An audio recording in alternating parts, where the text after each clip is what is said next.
Hello বন্ধুরা, তো আজকে আমি যে বিষয়টি নিয়ে ভিডিওটি শুরু করতে চলেছি সেটি হচ্ছে রামনবমী। তো কালকে বাড়ি ফেরার পথে রামনবমী নিয়ে একটা মিছিল বেরিয়েছিল, সেটা আমরা দেখতে দেখতে এসেছিলাম। রামনবমী শুধু একটি উৎসব নয়, এটি একটি দর্শন। মানুষের জীবনে কিছু দিন থাকে যেগুলো শুধু ক্যালেন্ডারের তারিখ নয়, ওগুলো হয়ে ওঠে বিশ্বাস, অনুভূতি আর জীবন দর্শনের প্রতীক। রামনবমী ঠিক তেমনই একটা দিন। এই দিনটা ভগবান রামের জন্মদিন হিসাবে পালন করা হয়। তবে রামকে শুধু দেবতা হিসাবে দেখলে পুরোটা বোঝা যায় না। রাম হলেন এমন এক চরিত্র যিনি মানুষকে শেখান কীভাবে দায়িত্ব, সত্য আর ন্যায়ের পথে থেকে জীবন কাটাতে হয়। প্রাচীন ভারতবর্ষে অযোধ্যা নামের এক রাজ্যে জন্ম হয়েছিল রামের। সেই সময় সমাজে অন্যায়, অহংকার আর শক্তির অপব্যবহার বেড়ে গেছিল। তখনই বিষ্ণু মানুষের রূপে অবতার নেন, যাতে পৃথিবীতে ধর্ম, ন্যায় আবার প্রতিষ্ঠিত হয়। রামের জীবনের গল্প আমরা পাই রামায়ণেতে।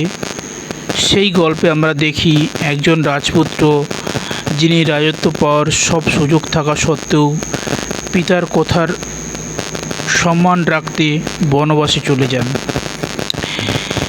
এই একটি সিদ্ধান্তই দেখিয়ে দেয় রামের কাছে নিজের ইচ্ছার চেয়ে দায়িত্ব বড়। বনবাসের সময় ঘটে জীবনের সবচেয়ে বড় পরীক্ষা। তার স্ত্রী সীতাকে অপহরণ করে রাক্ষসরাজ রাবণ।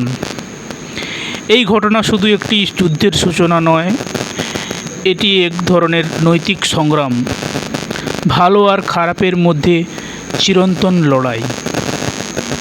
রাম তখন একা নন, তার পাশে থাকে ভাই লক্ষ্মণ এবং এক অদম্য ভক্ত হনুমান।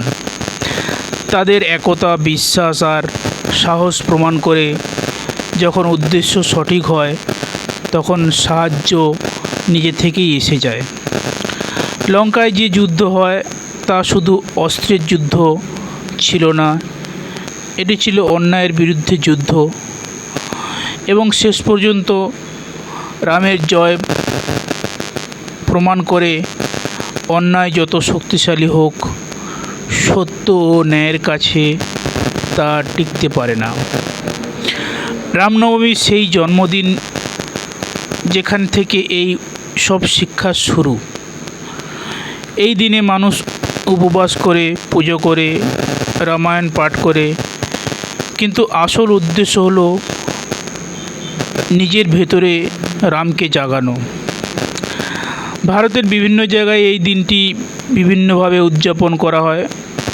অযোধ্যাতে হাজার হাজার মানুষ একত্রিত হয়, মন্দিরে ঘণ্টা বাজে, ভক্তিগানে ভরে ওঠে চারিদিক।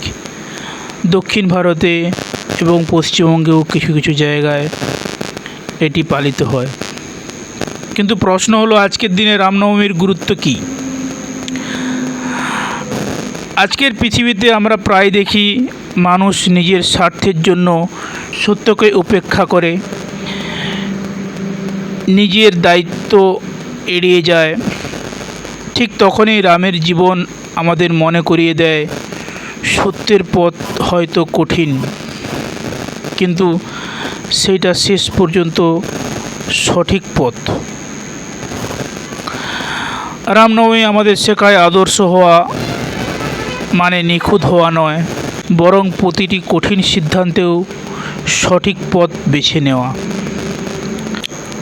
তাই রামনবমী শুধু একটি ধর্মীয় উৎসব নয়, এটি একটি বার্তা, একটি প্রশ্ন। আমরা কি আমাদের জীবনে সত্য ও ন্যায়ের পথে আছি? যদি এই প্রশ্নের উত্তর খুঁজতে শুরু করি, তখনই রামনবমীর আসল অর্থ আমরা বুঝতে পারব। তো এখানে আমি ভিডিওটি শেষ করছি। ভিডিওটি কেমন লাগলো জানাবেন এবং কমেন্টে ওই কোশ্চেনের উত্তরটা দেবেন, এবং ভালো লাগে চ্যানেলটিকে সাবস্ক্রাইব করে দেবেন। ধন্যবাদ।